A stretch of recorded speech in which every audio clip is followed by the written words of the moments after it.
Good morning, everyone. Welcome. Welcome. As usual, it's always a pleasure for Joe and I to be here sharing these lessons with you to help you understand what our purpose here, what we're supposed to do. And the whole point is, ladies and gentlemen, is to live the life that we all want to live, a life of peace and joy. Oh, sure we do. We all want that, not just for us, but for our children. We want that so much for our children. And almost there's parents who don't know what else they can do. There are parents who have done everything they can for their children, even almost spoon-fed their kids, because they love them so much, because they want to give. But I realize the greatest gift you can give to your child is not for you to spoon-feed them. It's not wealth. It's information, the right information. Exactly. The right information. We all know if we do not have the right information, we will never succeed. It's not possible. Well, Victor, mentioning that, we know about the 10 Commandments, and it's all thou shalt not steal, thou shalt not. What about thou shalt? What about thou shalt? You know, like, what is thou shalt? What about the obligation that we do? And also, the obligation, not just necessarily for our children, but the obligation and responsibility that we have for ourselves. Beautiful. Not only for ourselves, to our Creator. Exactly. To our Creator. Our Creator, our God who created us, we have an obligation to Him that to do what He asks us to do, because God doesn't need anything. He doesn't need us. Everything He does is for our own benefit. Let me ask you a question, Joe. Did your parents need you?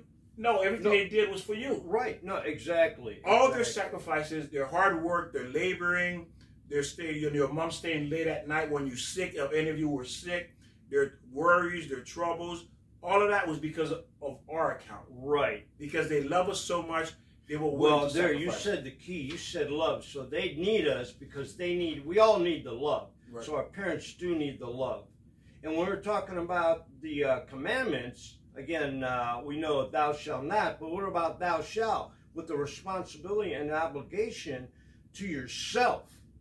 And what about the purpose of you have in life? You have a purpose that God has given us a gift. And that purpose, you got to be obligated to that purpose. And you got to unlock your potential. The potential in the gift that God has given us. I'm looking at my notes here. And you got to make the best that you can, whoever you are. And you got to realize and not underestimate yourself about the potential that you do have. Victor, we all have this.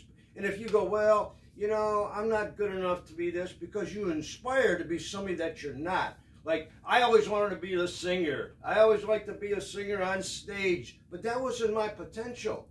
That was not your purpose either. My purpose, exactly. Yeah. And let's say, you got to also trust yourself. A lot of us go, oh, I can't do that. You know, because we're lazy. We need to study. And whatever you are, you know you can't. If you're going to go to a doctor, are you going to look at a doctor who has no education behind him? You look at those plaques on the wall.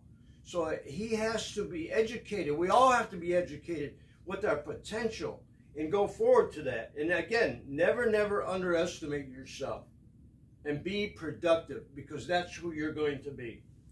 And remember, ladies and gentlemen, God is complete. He doesn't need anything from us, because everything, remember, God is a giver. He's giving, it's a one way. We're not giving Him anything. Yes, He's happy when He sees His creation, His children does good. Every parent's happy with that. But as far as needing anything, He doesn't need anything from us. It is we who need Him, because He is the one who's giving us everything in order to function. Like also Joe said that He's giving us gifts. So it's our obligation to mature, to develop that gift, to bring that gift to the highest, to develop it to the highest level as possible. Like we're talking in regards to an athlete. You may be gifted, you may be a fast runner, but if you don't have a coach to guide you, right, to develop, to tell you when to do, what to do, how to do it, and to be a success, to be a winner, you will never win, because you're going to go through what? You're going to have the gift, but yet you're not going to have the knowledge to succeed. Victor, you're right about God doesn't need anything, but when He created us, He did say to love me. Not that God needs that love, but that's what we are all about. God is love. We are love. He wants us to love Him and love ourselves. Yes. That's where I'm going back to the commandments, where it's thou shalt love yourself. And you have a right to do that, or an obligation. And not to be like you're better than anybody else, but you got to have the potential and the love and the trust in yourself. And that, ladies and gentlemen, is where we're going with this. To get to that level, of understanding and developing that gift, it takes knowledge. It takes knowledge because, again, we all come into this world and we don't have the knowledge. It's like playing Russian roulette. We're testing to see what works, what doesn't work. Well, Victor, remember I mentioned to you earlier this morning, if you were born and you were put in a room, and actually they would feed us, but that's all, you would never have any communication as a young baby and have no communication. You would never hear a word. You don't know a language. So if they would let you out at like 21, would you know anything? Absolutely. There's no way you'd be able to survive in the world because how do you you know nothing. learn? Well, then how do you learn? Then that learning would come through either, again, someone taught you or through you experimenting yourself. Yes. Think about it. And guess what? If you're doing it on your own, no one taught you, guess what? You're going to make a lot of mistakes. Boy, yeah, you are. And we all have. Yeah, we are. Because we thought we knew it when we didn't know it. Yes, Joe. So in a way, we're in a room. Well, how many times you told your dad, Dad, I know how to do this. Yes. You're 10 years old or 16 or 21. Dad, I know how to do this. Don't. And then you make a mistake and you go, Dad, ooh. You were right. Teach me, Dad. Yes.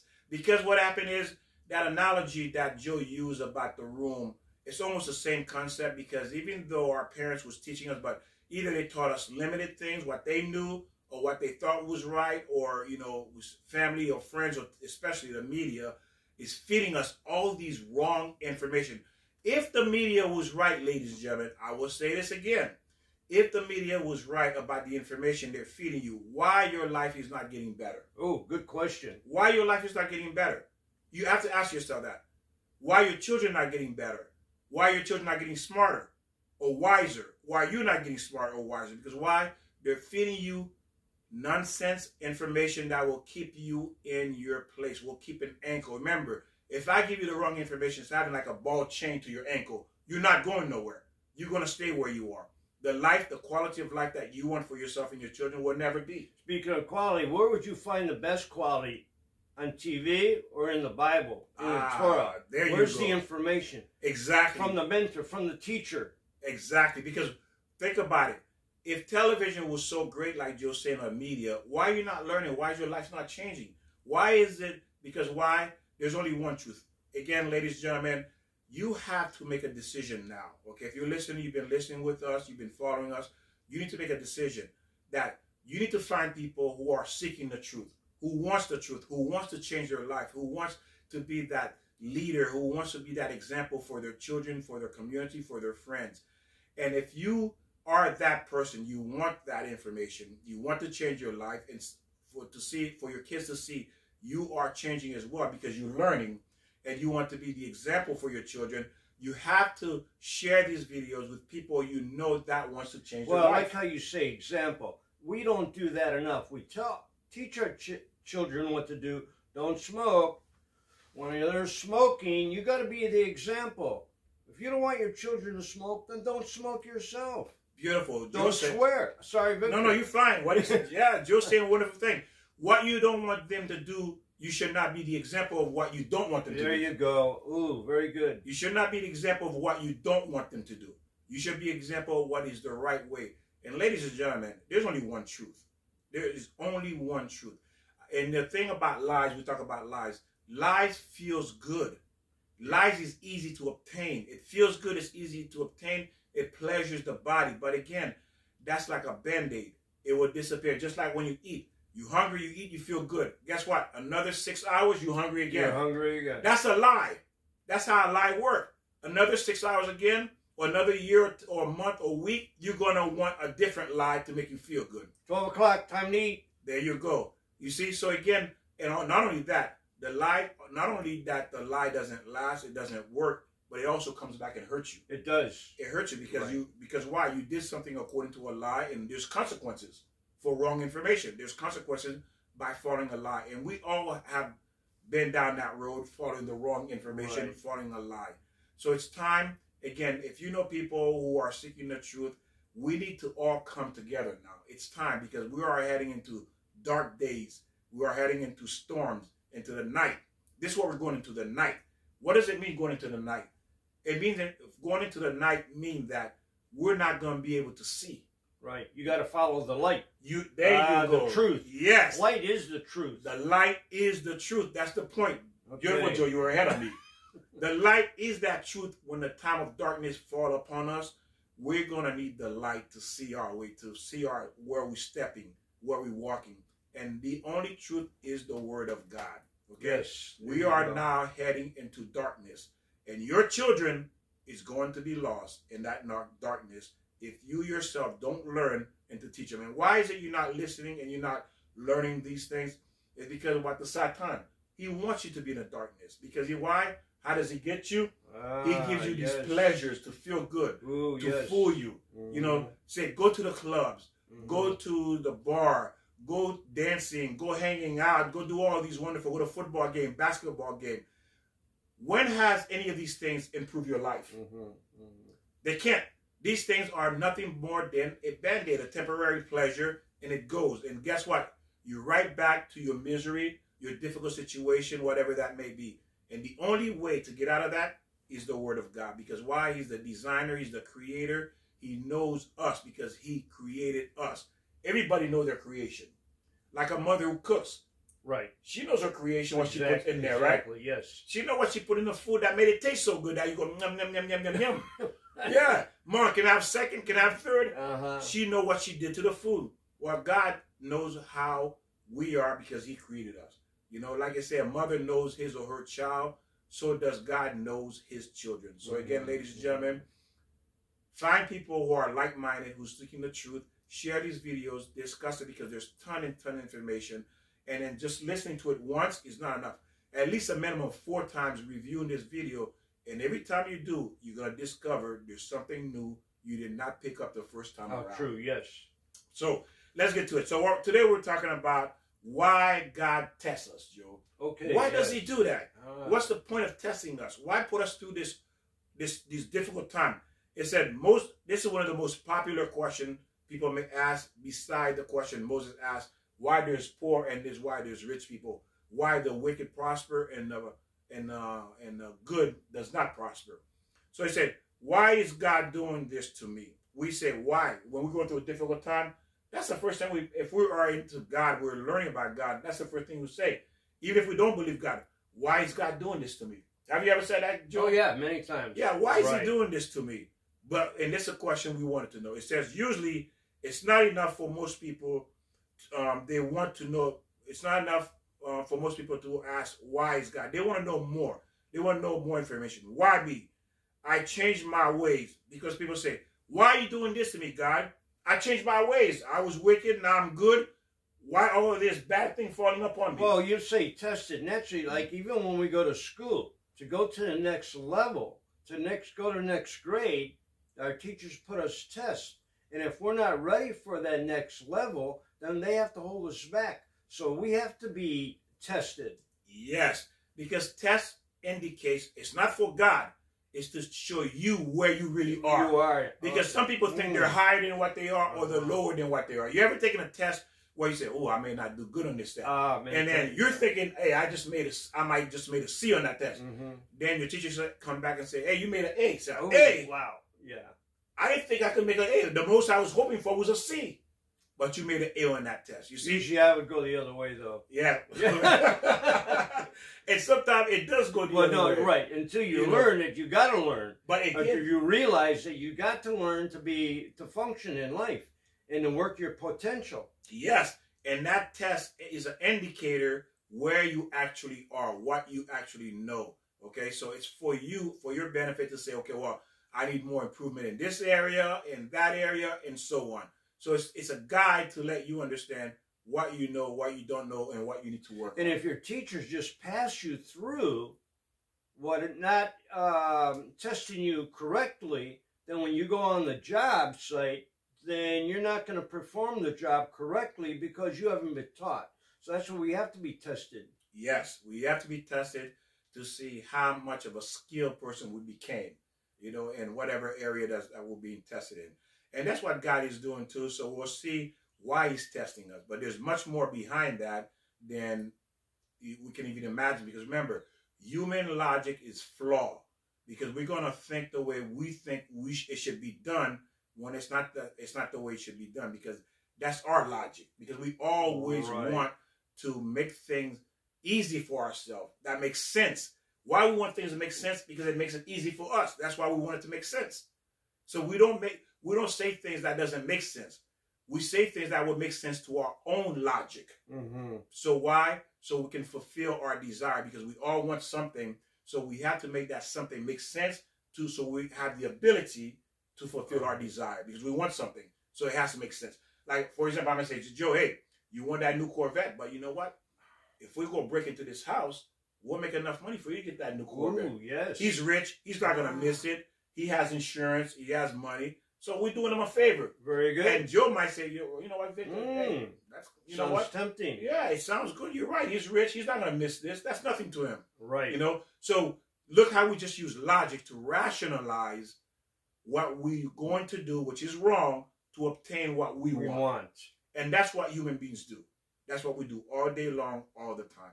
Very few people have the ability to say, no, that doesn't sound right. It's not right, and I'm not going to do it. Victor, let me interrupt you. I want to acknowledge the easel that Mike gave us. Thanks, Mike. Thank you, Mike. Thank you. I had to write this backwards because for some reason we are, well, like this. I don't know what happens to the camera. Yes. So, and Mike, and we'll get more information on there. Right now, I want to set this up to let you know we did this. Thanks again for the easel. And thank you for the suggestion as well. And thank you for the easel as well. And then on there, you see it says obligation, which is true. We all have obligation in this world. If you're in this world, everybody is obligated to find the truth. Because why? When you die, you go to heaven. God's going to say, hey, you wanted to learn how to drive, you found a way to drive. You wanted to work, you found a way to work. You wanted to go to school, you found a way to go to school. You wanted a girlfriend, you found a way to get a girlfriend or boyfriend. Everything you want, you searched and found it. Right. But me, you never tried. You never looked. So how are you going to answer that? How are you going to answer that? Because you can't say, well, I don't know, no one told me. Well, right there, you just made a liar of yourself, because everything you wanted, you found a way. Exactly. You spoke to someone, you went to school, you got a trade, whatever the case may be. You look for answers to get what you wanted. But when it came to God, you made absolutely no effort. You may have made 1 or 2 efforts and you gave up. But you didn't give up trying to get that boyfriend or girlfriend. You didn't give up. Even when they beat you down, you still pursued and you were persistent. You didn't give up until to the point where you just no longer can take it and you let go. Well, that's where the desire comes in. You want that, the desire. There you go. You'll do almost anything to get that. There you go. Exactly. So God created us. He understands it, but at the same time, He gave us the Torah, the Bible. It's called the Book of War. Ooh. The Book of War. That's what the Torah is called. Book of War. Okay. Because what it is, you're fighting your desires. You're fighting the temptation. Oh, yes. You see? Right. Okay. And that's what's going to sink you. It's a battle. You're fighting yourself. The battle is within yourself. And God is giving you instruction how to overcome, how to win that battle. You see, every general goes into war with some kind of battle strategy, right? Oh, absolutely. You have to have a battle strategy. You don't just go in there and say, okay, we're going to win the war. That's a fool. Yeah, no. Right. That's a fool. Right. But when you go and prepare with a plan, you have at least a strategy, blueprint where you're going to start. And eventually, of course, you may modify as the war progresses. You adjust your plan, but you're going in with a plan. Okay, you're going in with a plan. And again, that's the point. God has given us this blueprint. He has given us this plan how to beat that desire, that temptation that reside inside of us. So that way, that desire, temptation does not deviate and change our course and lead us to a place we don't want to end up at. So, again, like we were saying, when people are going through difficult time, it says, I guess, why me? Why is this happening to me? I changed my life. I'm a better person. Why is God allowing these things to happen to me? I'm a good person. I changed my ways now. People like me. I fixed all the things I did wrong. And these things are still happening. It seems more hardship is on its way. The more I change from doing bad, it seems I'm having more hardship. Well, 2 things you got to remember. You got to be patient at that. Things don't come to us right away. Yes. Maybe we think we learn the lesson, but there's more we have to learn. So when you say, why has God done this to me? Maybe you've done it to yourself. We got to learn the obligations or the responsibility and learn what we have to do to progress, to get out of that situation. And there's everyone in the world, no matter if you're rich or poor, you're going to come up with situations you go, why did this happen to me? Why is God is doing this to me? That's a beautiful question, which is true. Because we do bring that upon ourselves. And what God is doing is correcting it. And one of the ways to understand is this, is because Joe brought up a very good point. When you were doing the wrong things, God says, well, let's use Joe for example. Say Joe was stealing, robbing, doing all the bad things. God says, you know what? I'm going to let Joe have his fun, have all the things he wants. As a matter of fact, I'm going to give Joe more money to do more things that he wants to do. So I give him millions of dollars. Because why? I'm giving Joe millions of dollars because now Joe is not going to heaven. There's a test. But you're not going back to the test. Yeah. Okay. So Joe is not going to heaven because all the sin he's committing. Remember, sin means crimes. What would you do with someone who committed 5 million crimes? He has no hope. If you did 5 million crimes, nobody want to hear or see your face. Yeah, you got to bury him. Or exactly. 5 million crimes. Sin means crimes. You committed 5 million crimes against God, so God says you're not coming up here. So for the little things you did that was good, I'm going to pay you off. So he gives Joe unlimited amount of money, okay? But now Joe decides, you know what? I want to do good. I want to come back to God. And God says, oh, Joe, I paid you off because you weren't coming up here. So since Joe says, I want to be good now, God says, well, Joe, I paid you off, so what I'm going to do now, take back the money. Because I was paying you off. So why did God do that to me? Because remember, you were doing all the bad things. So he want to give you your reward here. You're not going to heaven. So he wants to give you all your reward here. So your reward might have been $100 million, $500 million, because you're not going to heaven. So you can't go to heaven and say, God, hey, I did some good. Why you didn't pay me off? God said, I gave you $500 million. Which would corrupt me. That money would corrupt me. But again, at the same time, he's paying you off. Right. But now Joe says, no, I want to do good. And Joe start doing good. So God says, well, I can't pay Joe off anymore. So I'm going to take the money back because now Joe going to heaven. You see, so now God takes the money back because he's not paying Joe off anymore. So now Joe is back in the line, in the sight of God, in the realm with God. He's with God now. He's doing tshuva, repenting, changing his ways. So God takes that money back because that money will destroy Joe. That's confusing, Victor. You see? Yeah, but money back and forth. Yeah. I don't know. So he takes it back because you are going to heaven. You see? Remember, God says the people I hate that's going to heaven, I'm going to pay them cash to their face. Wow, never heard that. Meaning that you're not going to heaven, but I'm going to give you all the money, all the pleasure of the world because that's what you wanted. You didn't want me. You wanted the world. And the devil, the Satan likes that. Yes. You see? Think about it. This is what you're saying to God. I don't want you, God. I want this world. God says, okay, you want this world? Yes, I want this world. Okay, I'm going to give you all the money in this world. Okay, because I'm paying you off because you are good to your mother. You are good to your father, since you don't want nothing to do with me. So because you are good to your mother and father, I'm giving you $500 million. You can enjoy this world because that's what you want. You want this world. You don't want nothing to do with me. So I'm paying you off. So now I'm done with you. You God's saying that to me. That's what God is saying to people who made that choice. You see? So I'm paying you off. You cannot come to heaven and say, God, you didn't bless me, or I did good things, you didn't give me any reward. Because the reward that's there is for people who fall in God, that's in heaven. For the good people, the rewards are in heaven. For the people that's not good, who don't want nothing to do with God, the rewards are here. You see that? Ooh, yes. The rewards are here. So that's why God gives these people millions and millions of dollars, because that's your reward. Because you don't want nothing to do with me. You don't want to come to my house. You see that? I got to think about that more. Yeah. So again, so that's why God is saying, that's why you see these people have this money, because God says, I'm a righteous God. I'm going to reward you to what you want. You want this world. You want everything that's in this world. I'm going to give you the money to be able to get everything that's in this world. A greedy person. You see what I'm saying? Okay, yes. So, but because you don't want nothing to do with heaven. You don't want nothing to do with heaven. So I'm going to give you all the money. You can buy everything here. This is your heaven. That's what you want. You see how God does it? He gives you what you want. Okay? So again, this is where we're going with this, so you understand why God is, he takes back his money, and then this is going to lead to why the suffering and all these things going on.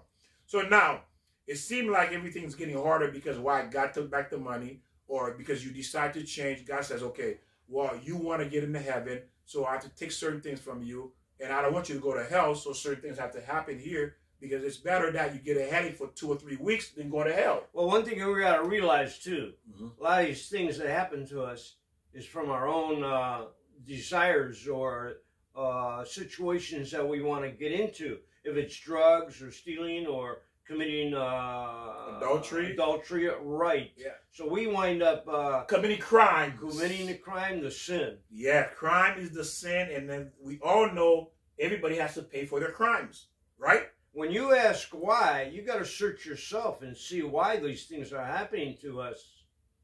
And then what happened is when you decide to give up your crimes, to stop sinning, you following God, and you say, well, my life before I decided to give up crime seemed it was better.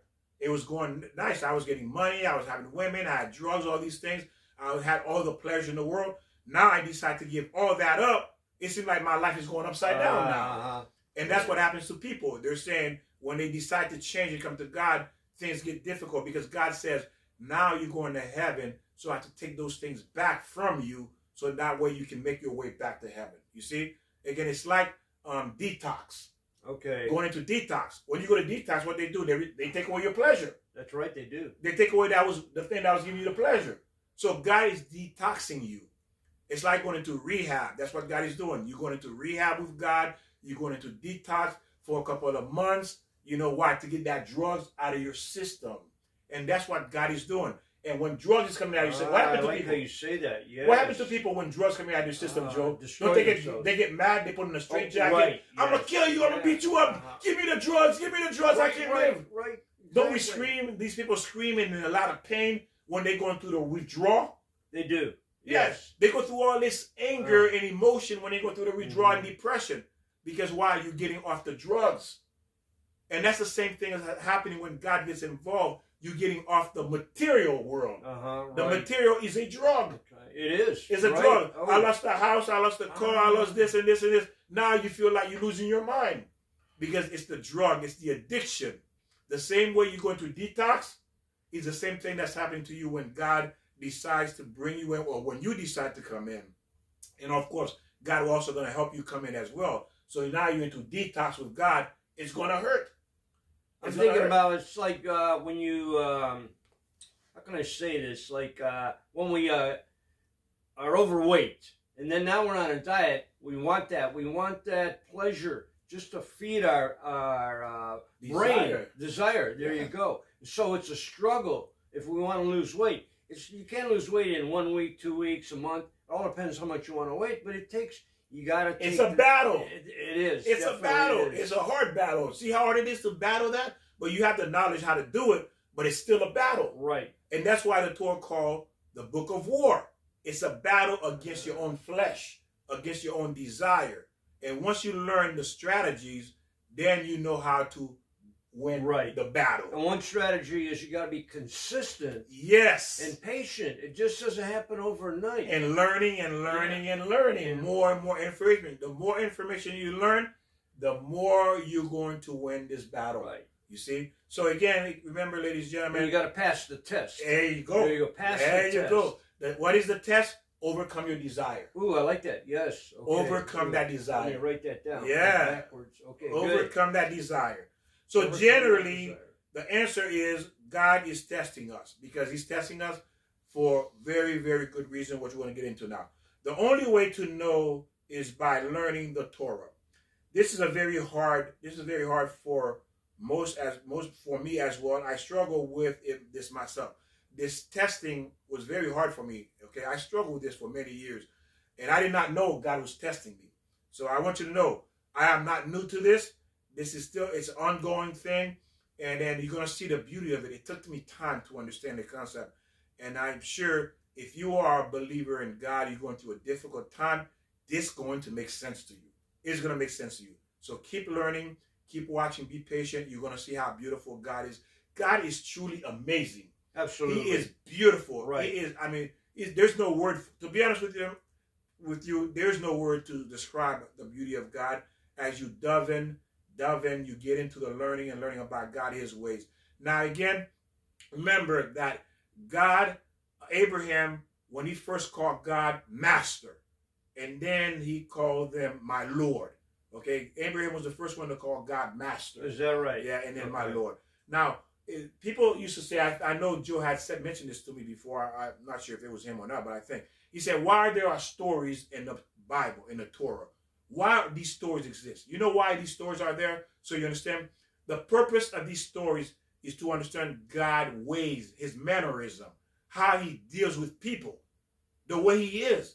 That's the purpose of these stories, how God functioned. That's why we have these stories in the Torah. That's why we have the story about Abraham, Jacob, Isaac, all these people, Moses, all these people, Abraham, Noah. It's to show you how God, the way of God, his mannerism. Yeah, God mannerism. The way God deals with people. Okay. The way he deals with people. The way he runs this world. That's the purpose of these stories. Okay? So, again, keep that in mind. When you're reading the Torah, it's to teach us God mannerism. Teaches, right. Yeah. These are lessons, and we have to learn those. How God deals with people in situations. You see how he handles situations. I think that was our friend Preston who asked you to that question. Yes, mannerism. So truly try to understand this difficulty. Why am I lacking this and that? Why do I have health issues, money issues, marriage issues, children issues, all those issues, difficult time that human beings go through. Every human being going to go through some kind of difficulty in life. Oh, absolutely. Nobody has a perfect life. No one can say I have a perfect life. I'm going to tell you why.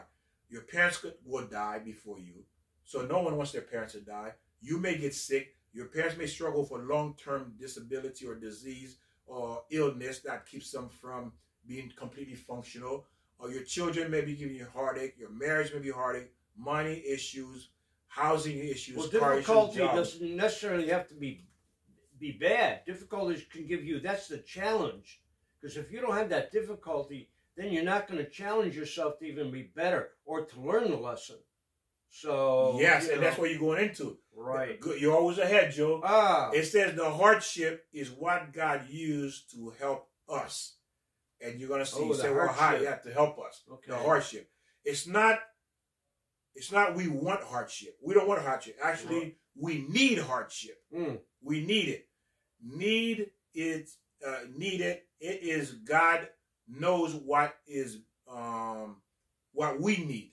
What is best for us. He knows what is best for us. Okay. For example, you say, well, how does hardship is good for us? Well, when you discipline your child, isn't that a hardship you're putting on him? Oh, yes, right. It's a hardship. Well, then how does this hardship is good for my child? Because it's teaching him a lesson. The lesson. Him or her a lesson. What's the lesson? To be better. You see? So the hardship does teach us lessons. No matter what hardship we go through, it forces us to see our situation through a different type of lens. What we were seeing before, now we don't longer see it. We're seeing something new. Because the hardship forces you to see things in a different way. It does. Really, it does. It does, exactly. So it's for our own benefit. We all would like a blessing life, then go straight to the eternal world. We would like that. Why didn't God do that? But he didn't. We cannot get there without some hardship along the way. We need a hardship to realize who we are, where we come from, where we're going. Now, no one in the world that deals with hardship more than Abraham, it says in the Torah. Abraham had millions of tests, hardship throughout his entire life. So if you read about Abraham, you will see all the hardship he ever went through, and you say, thank God that was not me. Okay? Thank God that's not me. God did not put me through that kind of hardship. But again, it's hardship, but it was also a test. Most important story. God gives us stories to understand his ways, his character, his mannerism. Okay? How he runs the world. The more you understand the way of God, the clearer a person understanding of God will be and what to do in a difficult situation to overcome obstacles and to become a happier person. So when you read these stories, you understand, wow, again, you have to pay attention to how God communicates with these people, how he works with these people, how he rewards these people, how he disciplines us, how he loves us through these stories. Was Abraham the one who God told him to sacrifice his son? Yes, he was. And, you know, I can never really understand that, but now how you're bringing it to light, that was a test, and that was, and then once God said, you know, how did he... That Abraham passed the test because he says, now I truly know, not that God did not know, but he telling Abraham that I know that you really fear me and love me. Because why? You trust me. Think about it. Imagine have a complete trust. What is that like? Imagine someone stand behind you and say, Joe, fall backwards. Trust me, I'm going to catch you. Oh, yeah, that's difficult sometimes. Yeah, think about it. We've done that before, right? Somebody stand behind us and say, I like that. Yeah, say, you know what? I'm going to catch you, Joe. Fall backwards. Fall backwards. Now, how much trust do you have in that person they're going to catch you? That's just that person alone. It's still scary. You know, that's your husband, that's your mother, that's your brother, that's your sister. Even though this is your relative who love you, you still question it, right? Are they going to really catch me? Yeah, exactly. You still question it, don't you? Yeah, you do. There's a little thing. A little bit of doubt. Uh-huh. A little bit of doubt. They may walk away and let it good fall. analogy. I like that. Yeah. And this is what God is talking about, that kind of trust. Imagine you have that kind of trust in God. So when you go through life and you go, oh, God, why'd you do that? Why is this happening to me? It's that part of that is the trust. You really have to have that trust. Yes. And God told Abraham, leave your family, leave your home, and go to a new land. Yeah, I was trying to remember that. Yes. So, and what he do? And a lot of things going on with him, because throughout this journey, a lot of things have happened to him. You know, we're not going to get into that. But again, if you read about Abraham, you'll see all the tests, all the struggles he went through. He went through a lot, yes. He went through a lot. Now, you know, to understand more, we're going to keep going. So, Psalm 11, verse 5. Psalm 11, verse 5. God examined the righteous one and despised the wicked one. Examine the righteous, and he tests them and despised the wicked one and the lover of robbery. Those are the one he despised, the wicked, the lover of robbery. But it says in Psalm 11, verse 5, God examines the righteous one. Why is God examine and test the righteous one? It said God examined them by knocking on them, like, imagine you're a potter. You make pottery. Okay. Like you make potteries. So get a mind frame now. You're a potter, you make potteries, right? And you selling these things. Say, the potter does not examine the weak potter, for they will break.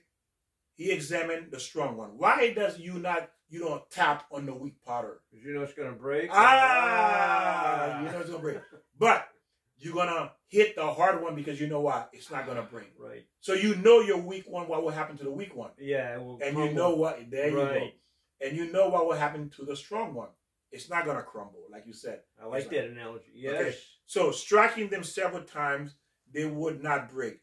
2, the Holy One does not test the wicked, only the righteous. So God will hit the righteous people because you know why? You tap the righteous people because you know they will not break. But if you're asking yourself, why is God hitting them?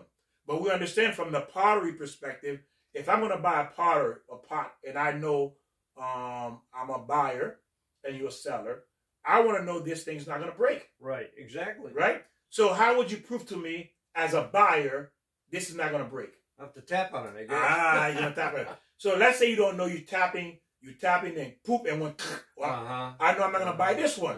Exactly. It cracked. Right. It broke. So I know I'm not going to buy this one. You see? So now it says God tests Abraham telling him to take his only son to the land of Moriah. So go up there and sacrifice him as an offering. So the land of Moriah is where he took his son Isaac. And Isaac was 37 years old when Abraham took him up there. Now, Genesis chapter 22, verse 1. Here it shows the more righteous a person is, the more God tests them. Genesis chapter 22, verse 1 says that. The more righteous a person is, the more God tests them. Why? We're getting to that. And he hates the wicked people. Abraham tests taking his wife and his children. God hated he took his wife and his children to the new land because he listened to God. Because Abraham was tested millions of times. It said God hates the wicked because they are weak and like a pottery and break because they are not fulfilling the purpose of creation. Oh, yes. The weak, for example, let's look at the potter. What is the purpose of the pottery, the pot? To put things in it. Exactly, you're right. Yeah. So if you break, you're not serving your purpose. No, exactly. I'm buying it to put things in there. So the weak person, just like the pottery, if you hit it, it breaks, it cannot serve its purpose. Because why do we buy? To put plants, to put water, to put stuff in it. Right. That's its purpose. Exactly. So it's not fulfilling its purpose. It breaks. But the righteous is fulfilling its purpose.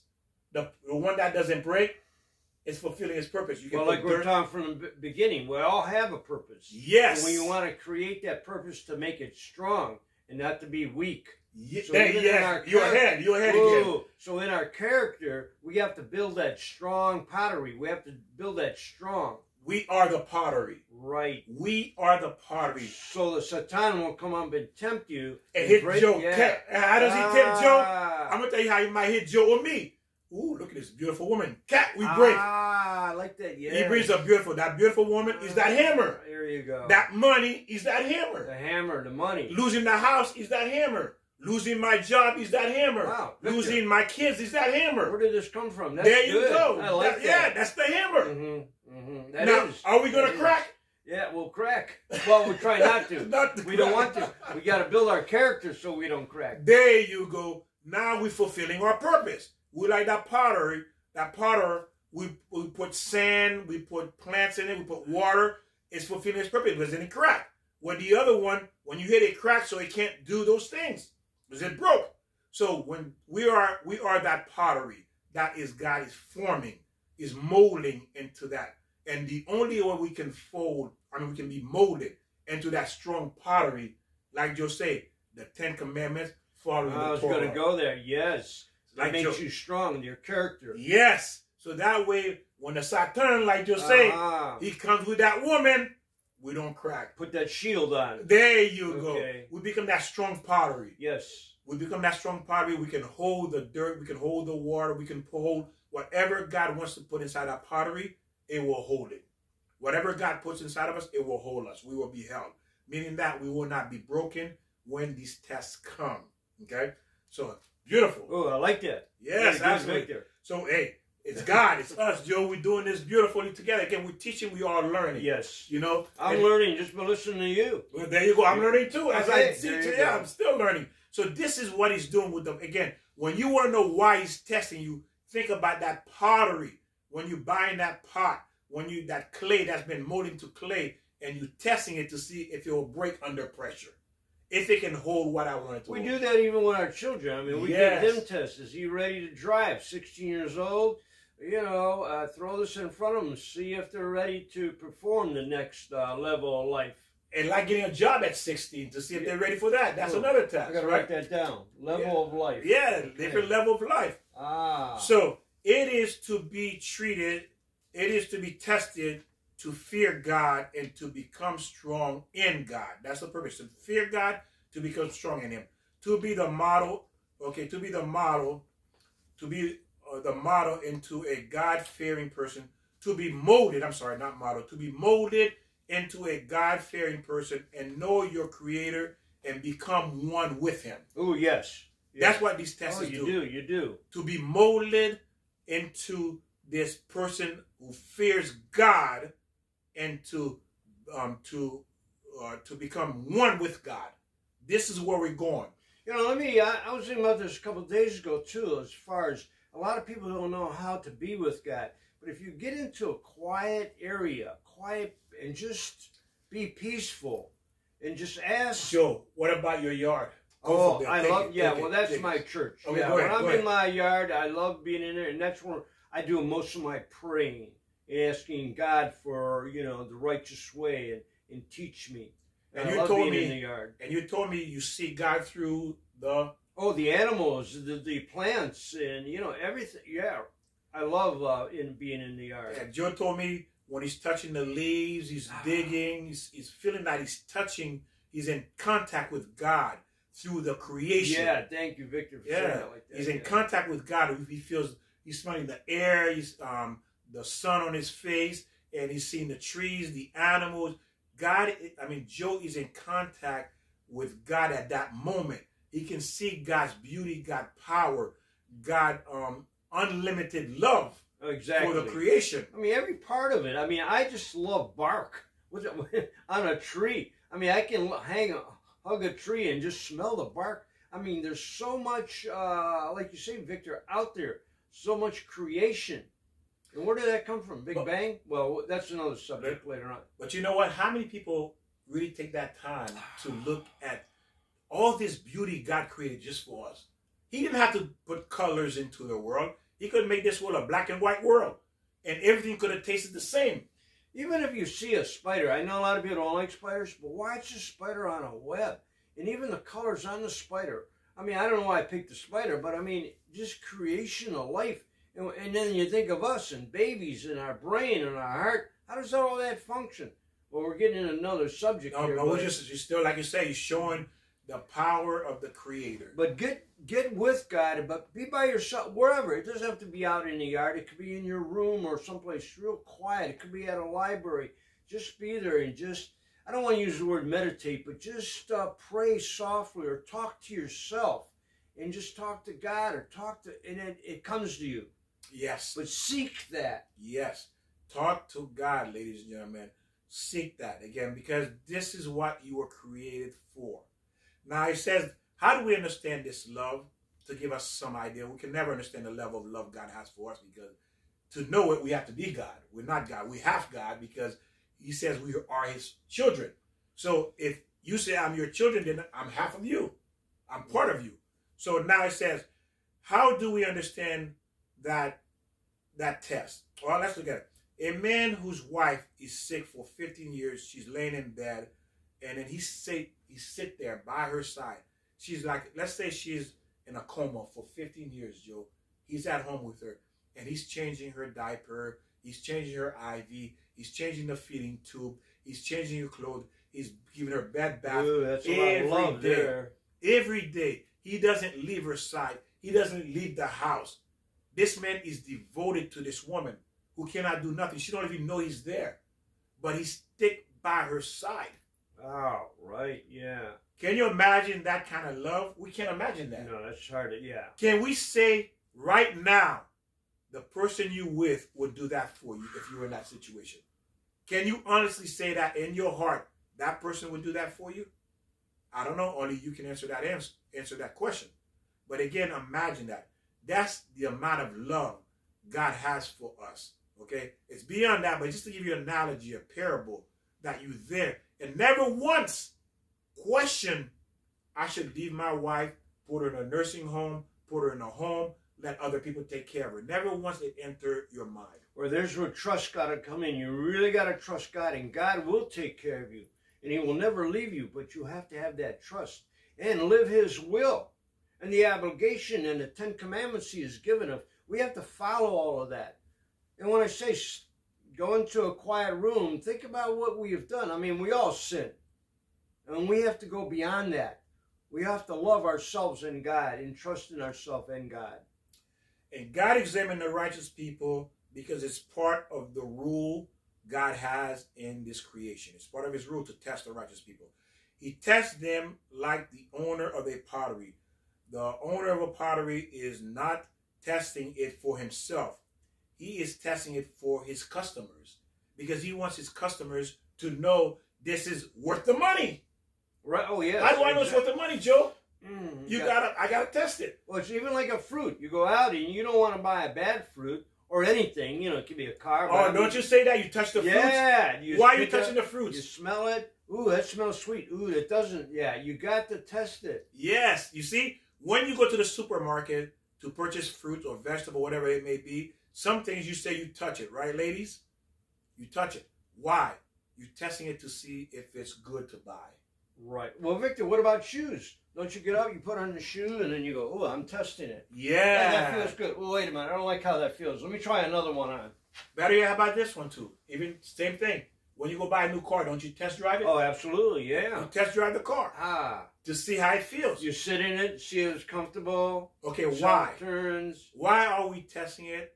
To see if it's of good value. If it has value, right? If it's worth what I'm going to pay for it. Hey, Victor, we have to go back a couple videos back. Go ahead. Then we have to test our loved ones. I mean, that's kind of like tricky to say test, but we have to know who we're buying, who we're going to fall in love with, who we're going to marry. Yes. There has to be someone, and I think we do that psychologically. We do test. Beautiful, Joe. Yes, because when you go on a date, aren't you testing the person you're with? We do, right. And of course, it's according to whatever the list you have in your head to see if he or she going to do it. We all going with a list in our head when we're going to date. One might be, will he open the door? Will he be respectful? Is he going to pick up the check? Is he pick up the check? Is he going to be kind? Is he going to be nice? Is he going to be this? Is he going to be that? Or she going to be that? That's checklist. No, yes. We're testing that person when we... Beautiful, Joe. Does it have to be 100%? Well, some people want 100%. Some people want 100%. But before you say 100%, are you 100%? Victor, yeah. Are you 100%? That's right. You can't get 100% if you don't put out 100%. There you go. If you're not 100%, you can't expect 100% either, right? So you got to look at it like this. And matter of fact, that's a good point Joe brought up. You know, let's look at this. Let's look at credit score. Let's say your credit score is 850. And you know what it took for you to keep that credit score to build up to that. Yes. You understand that, right? You got to be devoted to the situation. So being responsible, you know, doing what is required of you to maintain the 850. But if you know someone has a credit score of 300, 200, what does that tell you right away? Yeah, no. It tells you a lot of things about them, right? They're irresponsible. Irresponsible. For you to have 200, 300 credit score, that shows you very irresponsible. So why would I want someone like that in my life? Exactly. Because your credit score tells me who you are, unfortunately. It tells me if you're smart, if you're dumb, if you're responsible or not. Because how did you end up with 200? God should have put some kind of a number up here where it changes. Where as we improve. Yeah. Oh. Hey, this guy has 850. Yeah, that means he did all the work God asked him to do. That's beautiful, Joe. But you know what? That's exactly what this is all about. It's teaching you. Right, exactly. Instead of having the number, the Torah is teaching you how to find a person that has an 850. Right. Credit score is teaching you how to find that kind of person. That's the purpose of these videos. If you're 850, you want to find someone who's 850. And you got to watch. Sometimes when we go out on a date, especially the first date, we kind of like put on, what's the word, airs. You try to be better than you are, which is okay. I mean, well... put on a show. You shouldn't be fake, but we all try to be, you know... Put our best foot forward. Yeah, which is good, but sometimes it can be fakey. You're not being the person that you truly are. Yes, we wear different hats, different time, according to our needs, what we want. We're going to wear that hat. Now, it says, the owner says, I know it looks like it's not worth it, worth a lot of money, but it's worth it. He bangs on it to show the customer it is the best you can. You can't smash it, you see. And the hammer, he's knock on it, and you see that nothing will happen. So the customer is impressed by this, and he says, I will buy 2. Because he's impressed by it. Because why? The seller is tapping on it, and showing, look, I keep banging it, nothing's happening, it's not breaking. That's who we're supposed to become, okay? Now, why? Why is this seller, this vendor is doing this? He's making a public demonstration. He's making a public demonstration that my items, my merchandise is good. It's good. Right. You see that? That's what he's doing it. He's making a public display. My pottery are good. You can rely on them. I'm banging them. I want everyone to see what I sell is good stuff. Now think about it. If he's doing a public demonstration, this is what God is doing with his righteous one, with his righteous people. He's showing the world. He's showing the world that the people who trust in me, by testing them, by hitting them, that they believe in me. they are the righteous one. Even though they're going through this difficult time, they will not give me up. They're standing strong. They're standing firm. You can hit them, hit them, hit them. They're not going to break. These are the righteous one. And he says, I love them. So let's continue. It says, such is the way of God. He wants the world to see in such a way how his righteous people are there for him, are there. His test are therefore his test. He tests them. He is righteous people to know that his own, it's not for the people, but it's for other people to see what righteous people look like. Right. Exactly. Righteous people are supposed to be a public display. Just like the pot, when you're hitting it, you display it in public. So is the righteous people. God wants the world to see these are the righteous people. This is what a righteous person looks like. So when you say, when something happens to you and you say, God, why is this happening to me? Turn it around and go, oh, God, I see what you're doing. I'm going to be better. I'm going to be better than this. So, and this is where, where am I going with this? But help me out here, Victor. Yes, Joe's right. He said, I know you're testing me. And the reason you're testing me, you want other people to see. So, God, you can do it. Yes. I trust you, God. I'll do it. Yes, because you know God is testing you because he loves you. He wants other people. He said, Joe, I want you to be the example. Ooh, yeah, okay. Because I chose you to be the example. That you are righteous and for people to learn from Joe. Okay, good, good. Joe becomes a teacher. God tests Joe to prove to the world how they need to be. And you see me, sometimes I falter, so I still am. Guys, it's a work in progress. Right, yeah. Work in progress. Every one of us who are alive, if you're alive, you are still a work in progress if you are learning. You are learning to become better. Am I getting a little better, Victor? Maybe oh, yeah, you are. Oh, okay, good. You are. I should ask God, not you. But I mean, I have to. You're my buddy. Yes, and you're my buddy too. And the thing too, Joe, I see Joe getting better, and hopefully I'm getting better as well. Why? Why are we getting better? Because we're learning what to do, and we're doing it. Yeah, that's it. As we learn, matter of fact, Joe just proved it to you. Oh, God, that's what you want me to do now. So when something like Joe said, when something is happening to him, God is testing him. See, Joe just learned that I know what God is doing now. So he understands it. Why it's happening to him. Because why? He has to be the example. And Joe said, and God picked Joe. God, I love how you, Victor, I love how you explain it. You explain my confusion. Thank you, Victor. And that's what I'm saying, Joe. And Joe is the perfect example to show what you should be doing is do what Joe is saying. He's applying what he's learning. And he's talking to God. Say, God, that's what you want. Yeah, exactly. Now I know what you want, so I'm going to do it. That's what Joe's saying. And we can do it. And we can do it. Sometimes it's hard, but we can do it. Joe is right. We can do it. We can do it. But again, we have to learn and know what to do so we can do it. You see, that's the purpose of these videos, these lessons, is for you to learn and to understand the way God runs the world, the way his mannerism, his character, what his expectation is of us, and what our obligation is to him. Okay? So he said, he does it so the public will see how righteous his people are. So they will understand why God loved them so much. This is why God loved them so much. Why these people are so special to God. These people can see that they are righteous. So the reason why God tests us is to show why these people are special to God. Why God loved them. Why he loved Abraham. Why he loved King David. Why he loved Noah. Why he loved Moses. You see, why he loved Isaac. Why he loved Yaakov. You see all these people he loved? Because they all were tested. And they were searching for the righteous way. Yes. They knew their obligation. Yes. And we're going to get into one good one too. Again, that's why he tests them, so people will understand why he loves them. That's why God tests these righteous people. So we will know, wow, that's why God loves them. That's why he loves them. They're a strong potter. Now it says, to display his price posting to learn.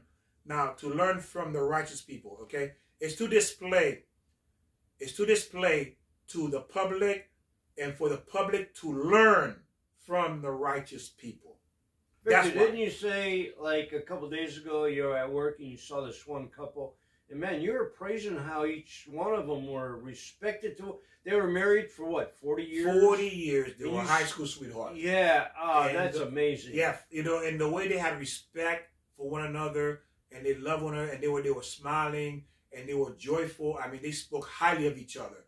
They spoke highly of each other. They compliment one another. They praise, and this is what it is. Obviously, these people had some good character about them. Exactly. For this to last. If they were rotten. The problem is we go get the wrong people who have bad character trait and try to make a husband out of them, try to make a wife out of them. And I bet you saw the trueness in them. They weren't fake. They were not fake. They were real honest about each other, and it just came across. It does. You can see that. I've seen that, people who walk, down the street, and you see that bond that they have. Yes. They were genuinely sincere with one another, and they love each other. And again, that was a beautiful thing. So, again, there are exceptions to the rules, but it's okay because we may not fall in that. But again, you still have to learn Torah. You still have to learn the Bible because why? That's what you were created for. It's called the Book of War to help guide you. No one can be perfect or close to that or reach the level of closeness with God without learning who God is. You have to learn who He is, what is the expectation is. Learn your obligation to God. Why am I here? We are here for a reason. We create everything. Everything that you see that exists was created for a purpose. Exactly. So right. Yes. We have a purpose too. Right. So now it says, if God tests you, it's simply a sign saying, I love you. If God is testing you, you're going through hardship, it's a sign for that I love you if you are a righteous person. Right. If you are a righteous person. I want other people to know that I love you. God is saying that I want people to know I love you. I want them to know. See, God wants other people to know that listen to what He's saying. Yes, yes. I want other people to know I love you. Mm-hmm. That's what He's saying. He wants that. Look how beautiful that is. You see, God says, I want to put you in the public eyes so people know I love you. And He does love you. And you Yes, have to live His will. Live God's will. But they need to know why. God says they need to know why I love you so much. Because you don't break. Because you trust in me. You are fulfilling your purpose. Remember, the reason He hates the righteous and He does not test the righteous, meaning that He doesn't give. Does not test the wicked. He doesn't give them the problem that He gives the righteous, because the wicked will break, and the wicked is not meeting their purpose, why they were created. Well, look at the parents with their own children. Parents, they do love their children, and actually, when their children respond with the will that the parents want, there's so much love there. Yes, Joe. There's a glow in the parent. Ah, right. There's exactly. a glow. There's an excitement. There's a love. That parents, think about it. When your kids do the right thing, don't you praise them? You do. Don't you want to show them off? Right, you do. When your son makes straight A's, what's the first thing you do? You call family members. Hey, right, yeah, Johnny exactly. made straight A's this semester. Or you get a bumper sticker on the car. Yeah, my kid made an honor roll. Ah, yes. Why are you showing them off Mm-hmm. to the world? Why the bumper sticker? Beautiful, Joe. Mm-hmm. The You're bumper proud. sticker. Yes. You're proud. That's what God is doing.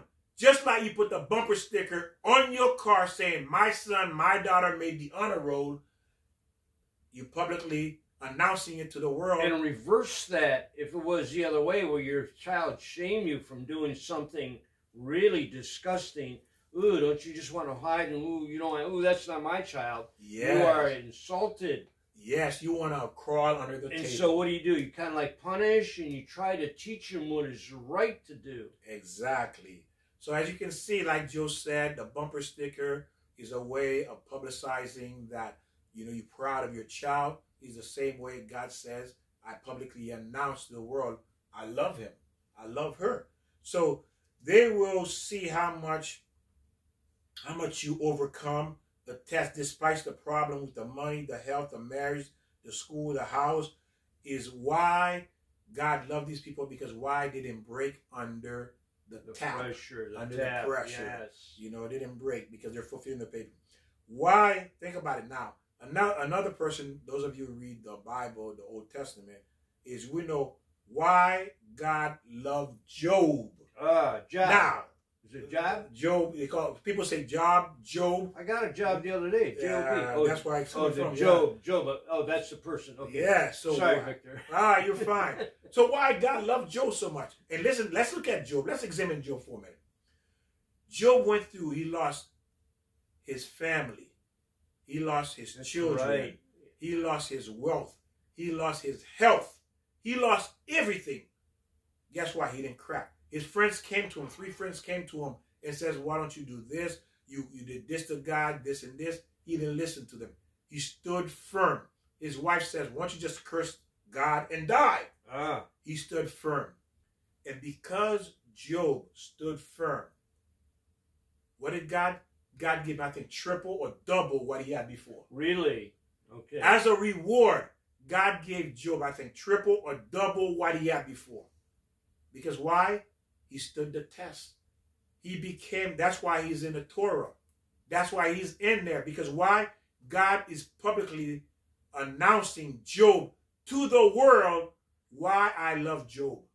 You see, that's why Job's in the Torah. And not only that, he loved Job, he also rewarded Job triple what Job had before. I haven't read much about Job. But you see that? Job. I'm sorry. You see? No. But you see that? Right. So if you are in the Torah, you're reading it, God publicized these people. Mm-hmm. He publicized them so we all know why God loved them. You see? So right there you have your proof. Why God loved these people. Because why? They stood the test of the pottery maker. When he banged on them, they didn't break. God is the pottery maker. And when he banged on Job, Job did not break. When he banged on Moses, Moses did not break. When he banged on Noah, Noah did not break. Abraham did not break. Isaac did not break. Yaakov did not break. You see, he banged on them, so he publicized them in the Torah. Well, the pottery, it can't repent, but people can. So when you crack, when God... excellent joke. Okay, yes. Good. That's a good point. That's a very good point. Yes, you're right. The pottery cannot repent, but people can. There you go, yeah. People can. They can build themselves up and become strong. If you repent. And not do the same thing that you used to do. Because remember, repent means you commit a crime. Right, yes. You commit a crime against God, against humanity. Yes. Humanity. You commit a crime against God and humanity. That's what you've done. And now when you repent, you stop committing those crimes. You ask for forgiveness. You change your ways. Now you are now living with God in God alignment. And now you are fulfilling your purpose in life and your obligation. And we all can, no matter what sins you have committed in the past, as long as you forgive yourself, ask God for forgiveness. You heard me say this many times. And repent. Learn from that mistake. And we can go on. Your future starts now. Just go ahead and your future can be beautiful. But we got to do those steps and learn and follow the will of God, which is the 10 Commandments. Yes. And the commandments I gave you, which are obligation to ourselves. You do have an obligation to be the best person you are, to be the best gift that God has given you. Be productive. Yes. And we all can be. Yes, we all can be. Joe's absolutely right. It's a choice we have to make. Every single one of us can become strong like that pottery, strong like the people God publicized in the Torah, that we all been reading every generation, Moses, all these people. We all can be that. And then God, again, if you're going through a difficult time, it's because God is getting your attention. He's turning you around. And he wants to make a public display of you. He wants to make a public display of you because when people talk about you, they're going to have nothing to say except good things. Who was the one who walked? Was that Moses that went through 40 years in the desert? Yes. Didn't you come across someone, you were talking to a woman, and she said, even she went to a doctor, and the doctor said, well, you need to do 40 years of... therapy. 40 years of therapy because counseling. She was going to counseling because of divorce. You know, the damage caused her. And she said her therapist said she would have to go through 40 years of therapy. And the truth is, human therapy does not work, ladies and gentlemen. I'm going to tell you right now. It does not work. You know, it's a Band-Aid. It's going to come back because why? What's going on? I'm going to tell you why it doesn't work.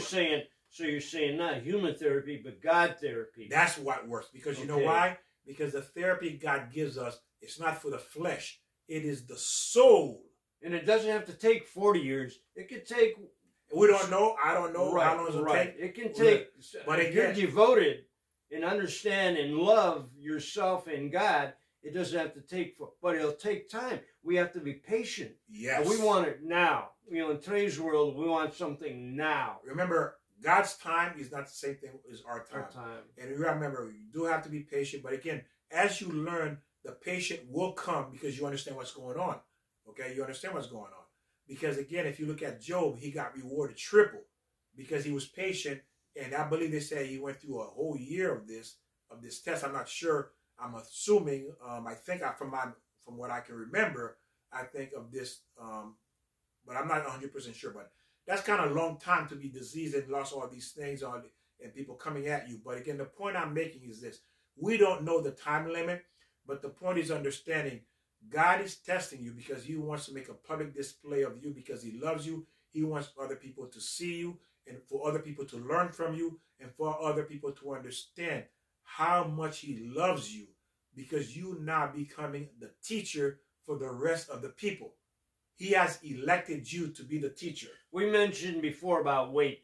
I mean, if you have to lose 30 pounds, it's going to take a while. We think we can do that in 3-4 weeks. No, that might take 6 months or longer. That's why you got to really be patient and consistent with your love, with your mind, with your God. You got to be consistent. And you know you can reach that goal if you have to lose 30 pounds. But you got to be consistent. It's not one day, oh, I'll eat this. You got to challenge yourself. Yes, you do. Again, it's not easy. We know it's not easy, but the more you learn, the more you understand, and the easier it becomes because you have understanding, reason behind it. Remember, this is not our permanent home, ladies and gentlemen. We are passing through. That's why you're no longer 15 years old, 20 years old, 30 years old, 40 years old, 50 years old. Oh, stop there, Victor. Well, you know, again, but understand that. That's why we're getting older because we're passing through. And the question is, did you make yourself into that pottery, that strong pottery? Have you become that? God given us 70, 80, 90 years to become that pottery. Right, yes, you're right. You see that? He's given us that time to form yourself into that strong pottery. Right. So what are you going to tell them when you go upstairs if you didn't do it? I didn't have enough time? Yeah, what do you say? You didn't, oh, yeah, you didn't have enough time. Well, Joe did it, he did it, she did it. Why couldn't you do it? Right. Because you were chasing nonsense. Right, Stuff that would not contribute to you becoming a strong potter. Okay? The pottery. You have to become that strong pottery. God's giving you X amount of time. The gray hair, the age is telling you the clock is ticking. Like you say, you're chasing the wrong thing. The donut, the drugs, the marijuana, the alcohol, the cheating, the lying. You're chasing the wrong thing.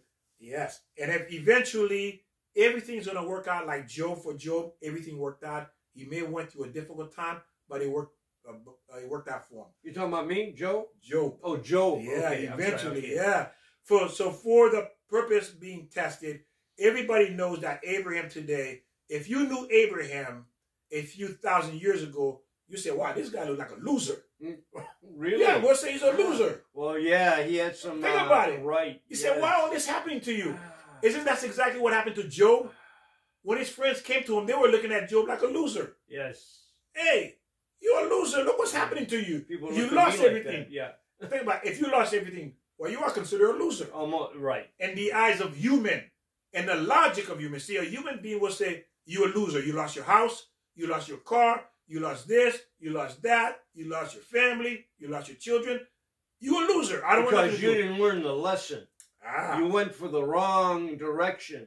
But you're a loser. You're only a loser because you haven't worked hard. You haven't used your potential. You become that pottery. Yes. You didn't become that pottery. You become strong. So when you get banged, so that's beautiful, Joe. What you're saying, which is true. You are a loser if you don't become that pottery. Well, you know, in the pottery, you got to put in the right chemicals, not chemicals, the right materials. That's what we're into the pottery to make it strong. The same thing with your own body and mind. You got to put the right material in. Beautiful, Joe. To be strong. Joe is absolutely right. The right material, meaning the right information. There you go. Exactly. The right information is the right material you put in the pottery. What if you put the wrong material? That means you have the wrong information. Well, material is food too, as far as the right food. It's for the body, right? Yeah. But again, we're going to material, meaning the right thing, whether it's the right food, the right material for the pottery, or the right food for the body, or the right information for us to govern ourselves. Like, what about if you put too much sand in the pottery, like too much sugar in your body, it's going to be weak. You got to put good clay, strong clay in the pottery, maybe a little lead here and there, or whatever it takes. I don't know much about pottery, but it's materials. You got to put the right materials in anything you build. Yes. If you're building your child, you got to put the right material in it. Give them the apple instead of a donut. So it starts with having the right information. There you go. Having the right information. And we can get it. Yes. It's not that hard. There you go. You have it. So the first thing you have to do is make a choice, make a decision. Do I want the right material or not? It's just that simple. I know I'm saying it's that simple. It's not. But again, meaning the decision part is, again, everything you're learning is not the right information. It's not the right material. This is why your life crumbles and you can't build up. You can't build up because you have the wrong foundation. And if you are at a certain status and you do fall, you probably will remain falling. Foundation. I got to write that down. You will stay foundation because you will stay falling because you don't have the right foundation to begin with. That's why you're falling, and you probably will stay there. You need the right foundation to have the good structure. Okay, you have to have. Without the right foundation, nothing going to work. You have to have the right foundation. So when you do fall, you can get back up again because you have the right foundation. We've seen buildings fall because they didn't have the right foundation, or the right maintenance, the right grooming. Absolutely. So now, like I said, if we look at Job, back then, at his time, we would say he was a loser. If we look at Abraham back then, at this time, we would say they were a loser. But look at what the Bible showed. They all became winners at the end. Why? Because they stood the test and God publicly announced and showed that these are the righteous one. I love them and I want the whole world to know what the righteous people look like and what they're supposed to be like for us to learn from them. Test of time. Yes. Now, the reward will be here. Okay? The reward will come. And the reward will be here and in heaven when you work on yourself to become that strong pottery. Okay? Abraham was already a winner back then. It's just that we could not see it. Later, we can see it, but he was always a winner because why? He was working on himself. You see, he was working on himself to become that strong pottery, and through the process, he was working on himself. Okay, and that's the point. As long as you are working on yourself, you are already a winner. There's a destination. Well, we can see that in life. We can see the people who really dedicate themselves for the righteousness, how more happy they are. Not necessarily wealthy, but, wealth is relevant to the situation. But you see people who fall because they want to cheat life. They want to cheat people. Ooh. They want to get away from the 10 Commandments. They want the easy way out. They want the easy way out. Yes. Let me ask you a question, Joe. Has the easy way out ever really paid off in reality? Not that I know of, right? Nobody can say. It comes to the end. Yes. To the end, it'll show. It bites you. It bites you, yeah. It comes back and bites you. The easy way out always come back to bite you, ladies and gentlemen. Is it worth, think about it. Let's say you waste 10 years taking the easy way out. You just blew away 10 years of your life. And now you have to fix those 10 years. When you could have taken the righteous way and built yourself up, in 10 years you would have looked completely a different person. Instead of looking completely a better you, a greater you, a more righteous you, a higher you now is a less you, and you trying to fix it. Well, it takes so much work to get where you want. That's why people want things now. Like people want things yesterday. Easy, yes. It's easy. It's better to steal and than to work to get that money. But yeah, and it's true. It is true, but it's not right. It is easier to go the easier route. It feels better. It feels good. But again, the price you're going to pay for it at the end, is that worth it? That's what you got to ask yourself. It is. Is it worth it? Everybody knows it is. Yeah. Not only you're going to pay the price, you're going to embarrass yourself, embarrass your family, embarrass your children. This is the price that comes with it. There's some people maybe who squeeze by in life to get away with it, But what happens at the end, Victor? Satan grabs them. Oh, yeah. And guess what? And the pitiful thing about that is you never really reach your full potential. That's right, you don't. You don't. If you like just trying to get by, you will never reach your full potential. Guess what? You will be punished for it. God says, I will punish you for it because you could have been an A student. You chose to be a C. This person is a C because that was his full potential. That's as far as he can go. He's a C. He pushed to reach a C because that's as far as it can go. But you could be an A, but you didn't want to be an A. I related to that because I didn't want to do the work. I wanted the easy way out in school. But we're I not wanted taught to have that. the fun. You see that? We're not taught that. And because we want the easy way out, we will suffer for that decision at the end.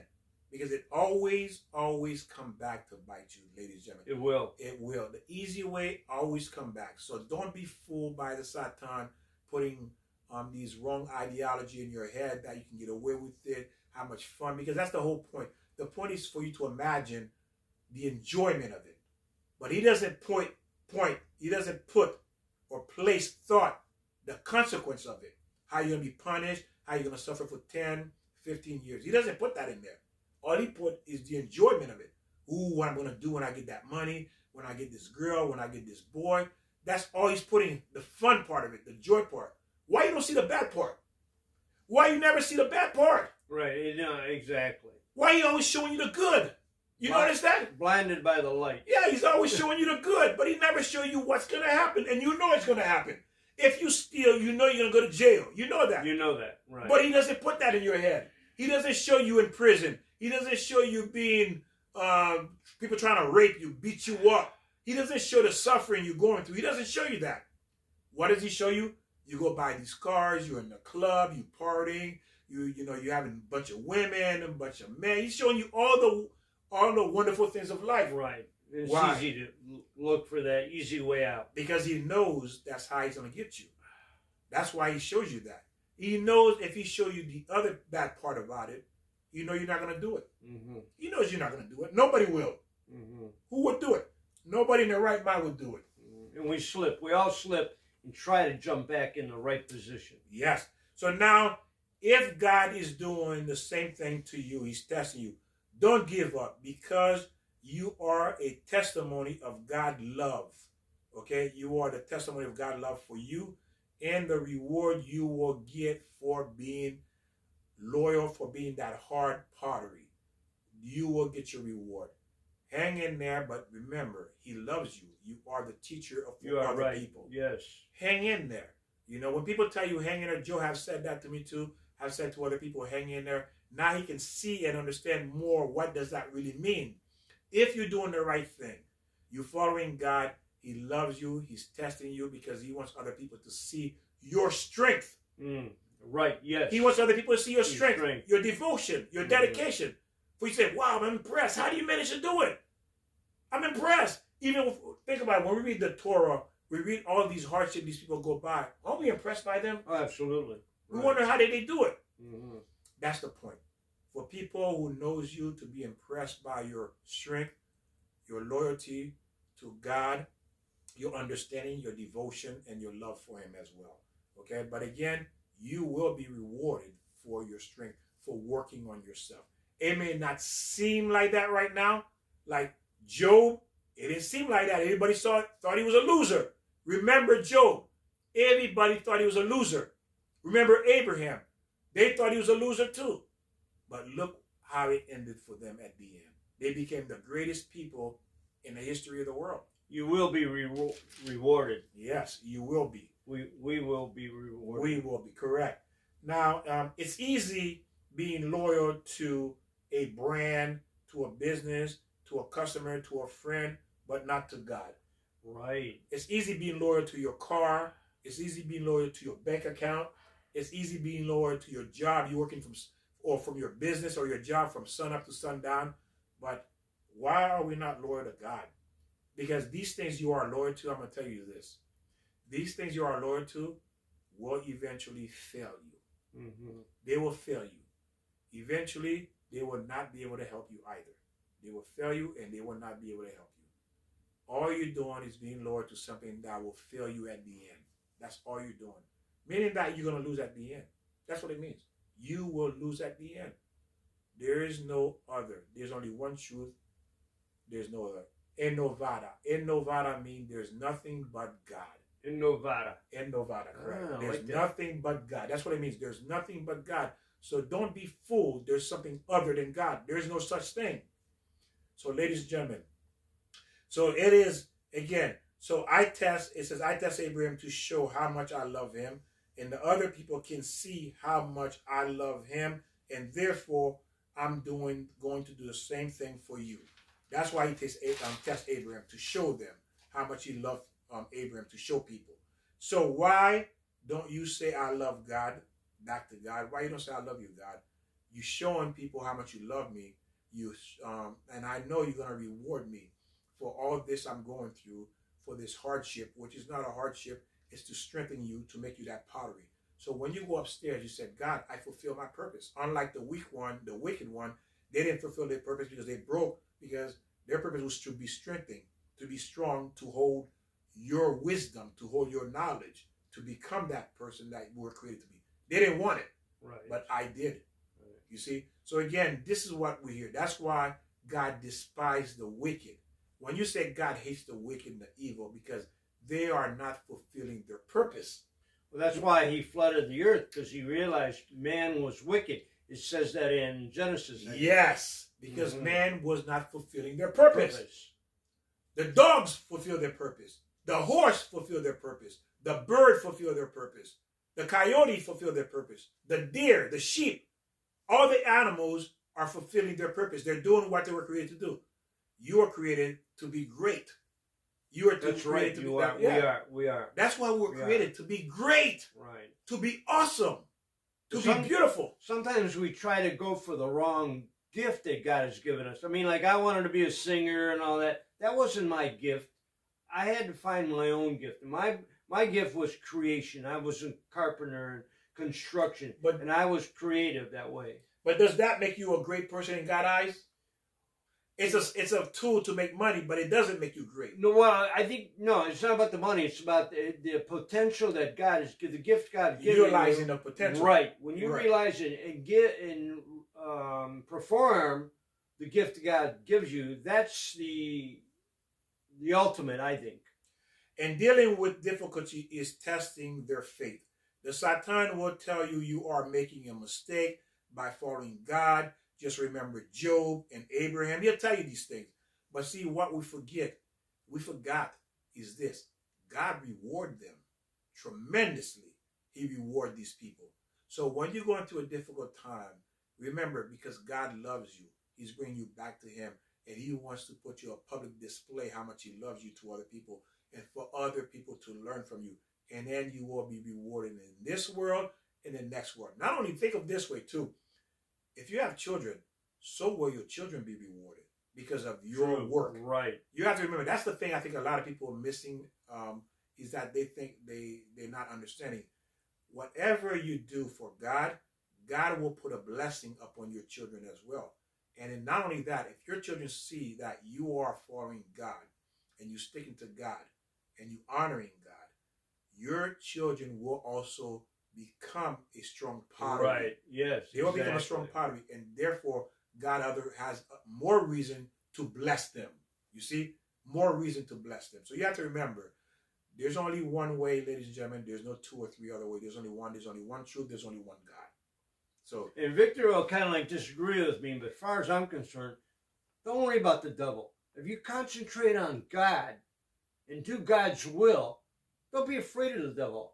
I mean, Victor and I have different opinions about this, but I think if your sole desire and direction is towards God, why would even the devil be concerned about you? Don't even be concerned about it. Just follow the righteous way, and I think that's your path.